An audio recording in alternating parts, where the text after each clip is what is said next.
To begin with, I'd like to know, were you a fan of the first version of the movie? Yeah, a great fan of the first.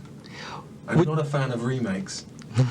I was reading in the Vanity Fair interview that in the first, your first thought about Towards Alfie was you didn't want to do it and then you changed your mind. What made you change your mind, and is it true?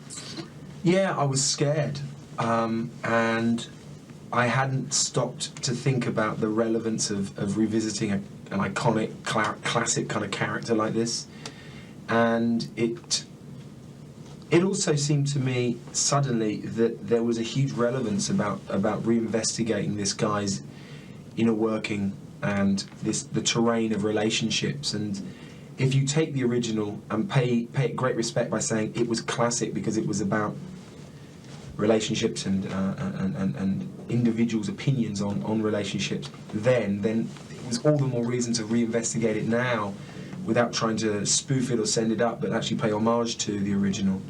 And I think, but on the whole, I was just scared, to be honest. It scared me stepping into such a cult kind of character, played brilliantly by a living legend, Michael Caine, and also holding a film for its entirety. All those elements scared me silly, but then I realised that was the challenge, that was the thing that it was worth doing it to overcome that, and it was also worth doing it because, you know, there was a lot still to garner from this guy and a lot to compare between the film and the terrain of the 60s and the film and the terrain of present day.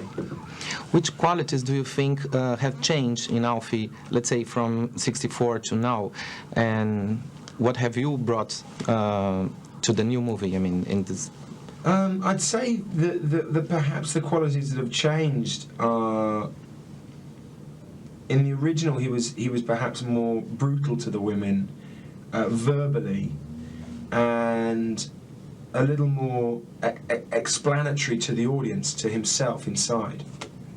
And in this one, I think he, in order to seduce the women, he's a little more delicate, a little more giving, a little more loving, and a little more brutal inside. So it's almost like a reverse there.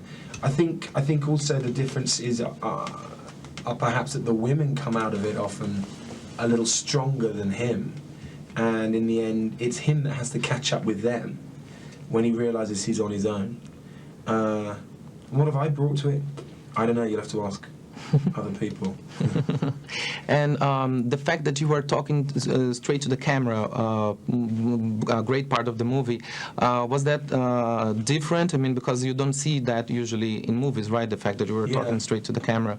That was the element that in a way was the most exciting for me, creating a relationship with a lens in the end. But it became more and more like talking to a friend, which is something Michael Caine had said to me, and I think said in an interview once that the way he thought of it was talking to your closest confidant, you know.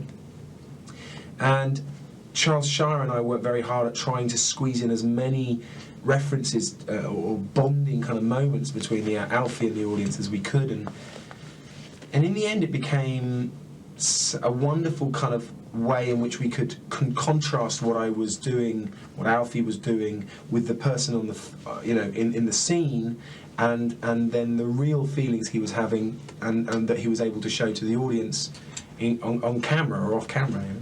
Mm-hmm. That's very cool. Okay, thank you very much. Pleasure. Okay.